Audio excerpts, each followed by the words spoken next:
প্রধানমন্ত্রী দেশনায়ক তারেক রহমান, বক্তব্য রাখছেন দেশনায়ক তারেক রহমান। বিসমিল্লাহির রহমানির রহিম। আজকের এই নির্বাচনী জনসভায় উপস্থিত সম্মানিত সভাপতি, উপস্থিত ধানের শীর্ষের প্রার্থীগণ, নেতৃবৃন্দ, আমার সহকর্মীবৃন্দ এবং উপস্থিত খুলনা, সাতক্ষীরা এবং বাগেরহাট থেকে আগত আমার প্রিয় ভাই ও বোনেরা, আসসালামু আলাইকুম। প্রিয় ভাই বোনেরা, আমরা বাংলাদেশ জাতীয়তাবাদী দল বিএনপি আমরা বিশ্বাস করি যে শুধু কথাল ফুলঝুরি নয়, বরং দেশকে আমাদেরকে সামনের দিকে নিতে হবে ভবিষ্যতে। আমরা বিগত 15-16 বছর বহু আন্দোলন করেছি, বহু সংগ্রাম করেছি এবং এর ভিতরে আমাদের বহু নেতাকর্মী গুম, খুন, হত্যার শিকার হয়েছে। বহু হাজার হাজার লক্ষ লক্ষ নেতাকর্মী, বিএনপি সহ বিভিন্ন রাজনৈতিক দলের নেতাকর্মীরা গায়েবী মামলার অত্যাচার, নির্যাতনের শিকার হয়েছে। প্রিয় ভাই বোনেরা, আমরা বিএনপি বাংলাদেশ জাতীয়তাবাদী দল আমরা বিশ্বাস করি যে একটি রাজনৈতিক দল হিসাবে যেহেতু অতীতেও আমাদের রাষ্ট্র পরিচালনার অভিজ্ঞতা বা দায়িত্বে আমরা ছিলাম, একইভাবে ইনশাআল্লাহ আগামী দিনে বাংলাদেশের মানুষের সমর্থনে আল্লাহ তাআলার রহমতে আমরা সরকার গঠন করলে ইনশাআল্লাহ আমাদের প্রথম দায়িত্ব হচ্ছে দেশকে পুনর্গঠন করা। কিন্তু প্রিয় ভাই বোনেরা, দেশকে যদি পুনর্গঠন করতে হয় তাহলে দেশের দল মত নির্বিশেষে, শ্রেণী পেশা নির্বিশেষে সকল মানুষকে নিয়ে আমাদের দেশকে পুনর্গঠন করতে হবে।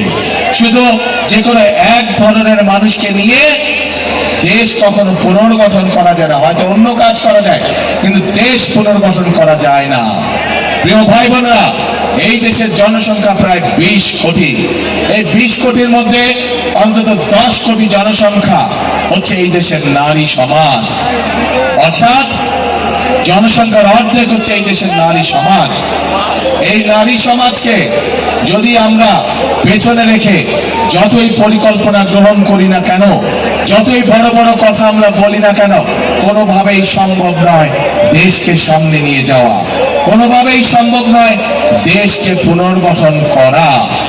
প্রিয় ভাই বোনেরা, সেজন্যই দেশনেত্রী খালেদা জিয়া যখন দেশ পরিচালনার দায়িত্বে ছিলেন, উনি মেয়েদের শিক্ষা ব্যবস্থা ক্লাস স্কুল থেকে শুরু করে ইন্টারমিডিয়েট পর্যন্ত বিনামূল্যে শিক্ষার ব্যবস্থা করেছিলেন, যাতে করে এই বিশাল জনশক্তি, যাতে করে এই বিশাল জনগোষ্ঠী অর্থাৎ নারী সমাজ শিক্ষার আলোয় আলোকিত হয় এবং তারা যাতে নিজেদের পায়ে দাঁড়াতে পারে। কিন্তু আমরা দেখছি একটি রাজনৈতিক দল, এই যে বাংলাদেশের অর্ধেক গোষ্ঠী নারী গোষ্ঠী, যে তাদের সম্পর্কে আমরা দেখেছি কিভাবে তাদেরকে ঘরের মধ্যে আটকে রাখতে চায়, সেই কথা তারা বলেছে।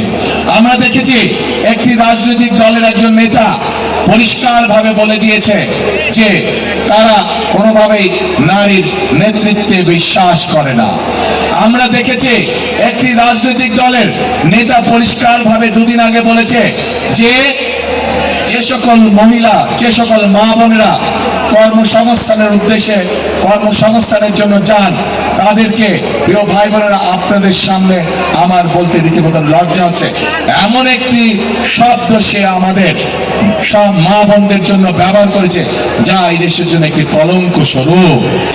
আজ আমরা দেখেছি একটি রাজনৈতিক দলের নেতা পরিষ্কারভাবে নারীদেরকে কিভাবে অসম্মানিত করেছে, তাদেরকে খারাপ ভাষা দিয়ে অসম্মানিত করেছে। প্রিয় ভাই বোনেরা, আমাদের নবী করিম সাল্লাল্লাহু আলাইহি সাল্লাম, ওনার যে স্ত্রী ছিলেন বিবি খাদিজাও ছিলেন একজন কর্মমুখী মহিলা। উনি ছিলেন একজন মহিলা ব্যবসায়ী। আজকে যেই দলটি, যাদের নেতা আজ বাংলাদেশের নারীদেরকে একটি খারাপ কিছুর সাথে তুলনা করেছে, তারা বলে তারা ইসলাম কায়েম করবে, কিন্তু নবী করিম সাল্লাল্লাহু আলাইহি ওয়াসাল্লামের স্ত্রী পর্যন্ত, উনিও পর্যন্ত একজন ব্যবসায়ী ছিলেন।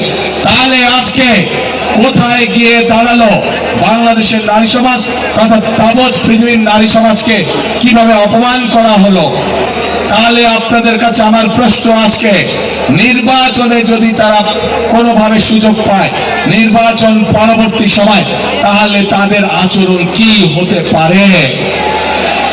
কাজেই প্রিয় ভাই বোনেরা, এরা শুধু নিজের স্বার্থের কথা বোঝে, এরা ধর্মকে ব্যবহার করে নিজেদের স্বার্থ রক্ষা করার জন্য। যেখানে প্রয়োজন সেখানে তারা তাদের মতন করে ধর্মকে ব্যবহার করে। সেজন্যই আমরা বলেছি ইনশাআল্লাহ আপনাদের দয়া আল্লাহ আমাদের বিএনপি সরকার গঠন করলে বাংলাদেশের প্রত্যেকটি গৃহিণীর কাছে, প্রত্যেকটি মায়ের কাছে আমরা ফ্যামিলি কার্ড পৌঁছে দিব। বাংলাদেশ করব কাজ সবার আগে ইনশাআল্লাহ। দেশকে পুনর্গঠনের জন্য যদি কোনো দল থেকে থাকে সেটি হচ্ছে একটি দল, বাংলাদেশ জাতীয়তাবাদী দল। সেই দল হচ্ছে, সেই প্রতীক হচ্ছে একটি প্রতীক। কিসের প্রতীক? ধানের শীষ। এই মানুষগুলোকে 12 তারিখ পর্যন্ত দেখে রাখার দায়িত্ব আপনাদের। ইনশাআল্লাহ 13 তারিখে ধানের শীষের সরকার গঠিত হলে 13 তারিখ থেকে এই মানুষগুলো আপনার এলাকার উন্নয়ন, আপনার সমস্যা, সুবিধা অসুবিধা সবকিছু দায়িত্ব তাদের। আপনাদের হাতে তাহলে আমি এই মানুষগুলোকে ছেড়ে দিয়ে দিলাম ইনশাআল্লাহ।